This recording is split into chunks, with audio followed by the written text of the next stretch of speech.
The brain is the instrument of life, but it's not the base of life.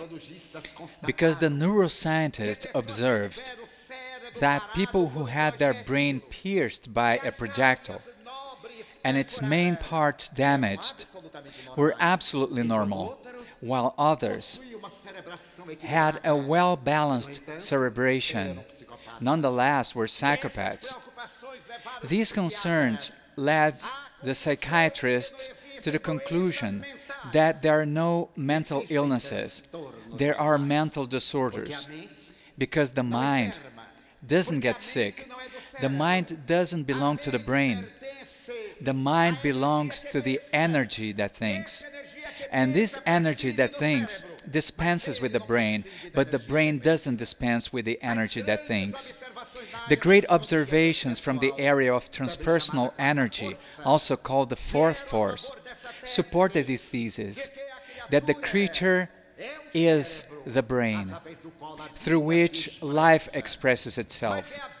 But it's life, actually, this intelligent principle of the universe, according to the definition from the Spirits to Allan Kardec in the question number 21 from Spirit's book, and repeated in the question number 78.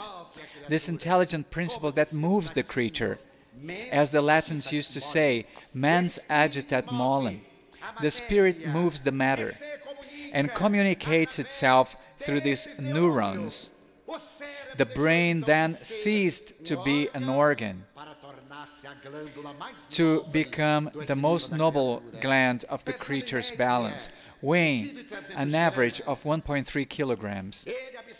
It absorbs 20% of the oxygen that a person breathes, and it invariably weighs 2% of the total volume of a creature. The cells that nourish it are fed by the oxygen in the air, differing a little from the others, which live immersed in a salty liquid. The neuron is essentially aerobic. It is fed by this energy that is the oxygen of the air, and transmits, and can become the cause of various factors for life. The scholars observed that our life works through little cellular expressions, and these expressions are responsible for the enzymes which keep our reality. It was detected, for example, that these neurons produce peptides. They are small cells that are produced inside our intestine, stomach, and particularly by the brain, the neuropeptides, inside an important area. They are inside the hot area, the limbic hypothalamic. And it was not by chance that the hypothalamus was placed above our spine and below our cerebral region. And precisely there is where the interaction mind-body takes place, spirit-matter. One of the greatest quantum physicists, Dr. David Bohm, joined by his colleague Stuart Ulof, established that it's not about a theory. And they came to corroborate that the creature is what the spirit makes of it, a Cartesian thesis. It's the spirit that molds the matter. Our lives are the result of our mental action. Think about sadness, and you will have bitterness. Think about happiness, and you will be able to smile with joy. In self-therapy, in love therapy, in the reality of the gospel therapy, it's not about a suggestive phenomenon.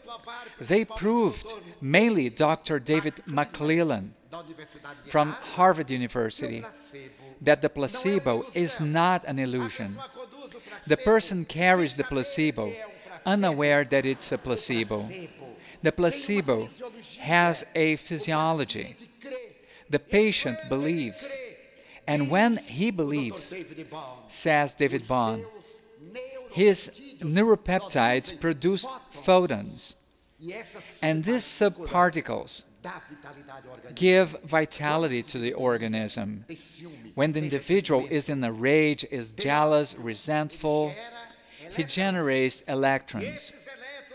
And these electrons get in charge of producing degeneracies in the digestive system, cancers, mainly in the digestive tract of the pancreas, liver, intestinal degeneracies, because it produces the same way it produces interleukins, the interferon, the same way it produces endorphins. How many of us once in a while see a bruise, an ecchymosis, and say, how did this happen? I don't recall bumping into anything. Of course, we don't remember that, but the brain saw it. Before we hurt ourselves, it saw it and poured a load of these substances, the endorphin, that made us insensitive to pain, because the endorphin is the morphine produced by our organism. We see somebody dear to us and have a discharge of adrenaline. We smile. And another one who we don't like, we have another discharge of venom in. We then say, my God, that's all I needed now. Life began to have a meaning. And it's precisely in this limbic hypothalamic area where there's the spiritual structure that radiates along the pituitary gland to be able to keep the hormone balance of the other glands from our endocrine system. Then, the modern scholars established, let's unify the three systems, the nervous system, the endocrine system, and the immune system, and let's create a single system only. And they created a very nice word, the psychoneuroimmunology. Through the psyche, we harmonize our central nervous system, balance our endocrine glands, and become immune to infections. I was talking about that with the dean of a medical school in the city of Salvador, and commented that I was blown away by the science achievements, And he asked me, how long have you known about this? And I said, since 1990, when I psychographed Joana de Angelis' book.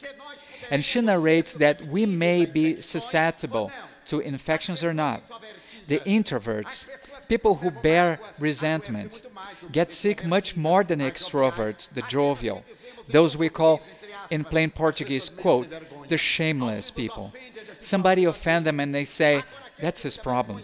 Now the one who is too embarrassed, he offended me, he's gonna pay until the next incarnation, and I'll be waiting for him at the gates of the umbral, and he will get there first, really, no doubt, because we generate factors that kill our organic defenders. He smiled at me and said, did she talk more about it? And I said, no, sir. Well, then, I will tell you.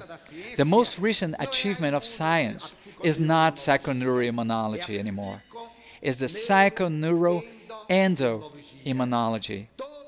All these words putting together the three basic systems into the one that immunizes us. When we have a jovial life, when we learn to smile, not to burst into laughter, like Joana de Angelis says, we produce a substance that is detected into the saliva of our tongue, which is classified with the acronym SIGA immunoglobulin. It is responsible for our balance. There were experiences carried out with cancer patients in terminal stages, AIDS patients. They took us to a room like this one, put us in a semicircle.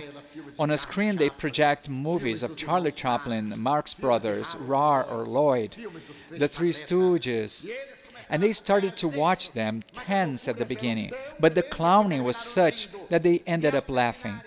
And when they finished, they were assessed, and there it was, a high quantity of the substance that protected them from flu and from several states of contamination. And they took healthy students to watch war movies, Apocalypse Now, that talks about the war in Vietnam, movies of explicit sex, and later measured their saliva. And they were lacking the substance.